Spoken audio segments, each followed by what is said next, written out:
សម្ដេចអគ្គមហាសេនាបតីតេជោ ហ៊ុនសែន President of the Senate of Kingdom of Cambodia សម្ដេចមហារដ្ឋសភាធិការធិបតីគុណសដារី Presidents of the National Assembly of the Kingdom of Cambodia and President of the 11 IPTP plenary sessions, Honorable Speakers of the House and Presidents of international organizations, distinguished guests, distinguished heads of delegations, esteemed participations, ladies and gentlemen.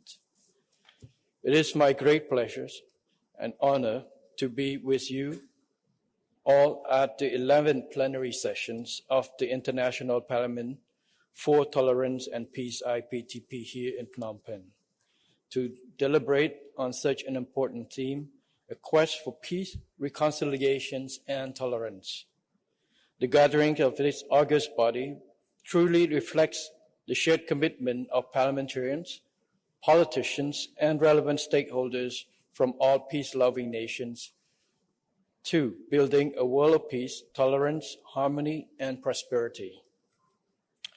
As the world faces numerous challenges arising from traditional and non-traditional security threats that have posed serious concern for global peace, stability, and development, hosting this event is a call to duty for Cambodia, and reaffirming our commitment to the aforementioned course is a call to duty for all parliamentarians as well as relevant stakeholders. As Samdech Techo Hun Sen has wisely stated in the past, peace is the foundation on which all else is built. Without peace, there can be no development, no prosperity, no future. Without peace, there is no human rights and no developments as such. Cambodia's historical journey to peace has transformed our nations in the most unimaginable ways, thanks to the visionary win-win policy spearheaded by Samdech Techo Hun Sen. Not only did this noble policy end decades of conflict, but it also laid the groundwork for national reconciliations and enduring stability. To this day, through its practical steps, starting with dialogue, trust, compromise, and inclusivity. I must say that the results are stunning. Our economy has consistently grown by more than 7% per year in recent decades before the COVID pandemic. Development gains have reached even the most remote rural area. And when we talk about economic growth, we are not just referring to textbook numbers, but we also want to refer to present day's reality, as you could witness in terms of improvements of people's livelihood and social well-being across the board. We are on track to effectively graduating from the least developed country status in 2029. Some key social indicators are real testament to our inclusive development. For instance, an increase in life expectancy from 59 years in 2000 to 76 years in 2021. The decrease of maternal mortality rate from 437 in 2000 to 154 in 2022 per 100,000 live births, and the drop of infant mortality rate from 37 in 2000 to 8 in 2022 per 1,000 live births. Cambodia stands as a living proof of peace transformative power, and we are keen to share this journey of hope to inspire and impart our experience with other countries in their quest for peace and reconciliations. Excellencies, ladies and gentlemen, Cambodia values peace as the cornerstone of our national resilience and rejuvenations. Peace has allowed us to invest in our peoples, our institution, and our future. Under my administrations, I have launched a comprehensive framework for growth, employment, equity, efficiency, and sustainability, entitled the Pentagon Strategy Phase 1. The strategy focuses on 5 key priorities, namely people, road, water, electricity, and technology. Through this strategy, we aim to protect and strengthen our hard-earned peace by creating opportunities for all citizens and supporting communities to strive together. Additionally, priority programs covering health, education, TVET program for vulnerable groups, promote of agricultural productivity, and enlargement of social protection schemes all aim to weave social cohesion, leaving no one behind that is supportive of lasting peace and national resilience. The Pentagon Strategy Phase 1 is both a development roadmap and a resilient peace-building framework, and enhanced quality of life, and the modernization of industry and economy in an inclusive and sustainable manner.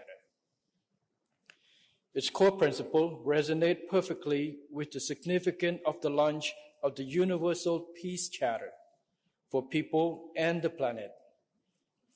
This Universal Peace Charter, which is being tabled for adoption in this significant event, is a universal peace architecture aimed at strengthening global solidarity and partnership for peace, tolerance, harmony, dignity, and prosperity for humanity. It covers 5 key pillars, namely, 1, conflict prevention, peace-building process and good offices, transitional justice, post-conflict reconstruction and humanitarian and disaster response, and food security and sustainable development in response to climate change.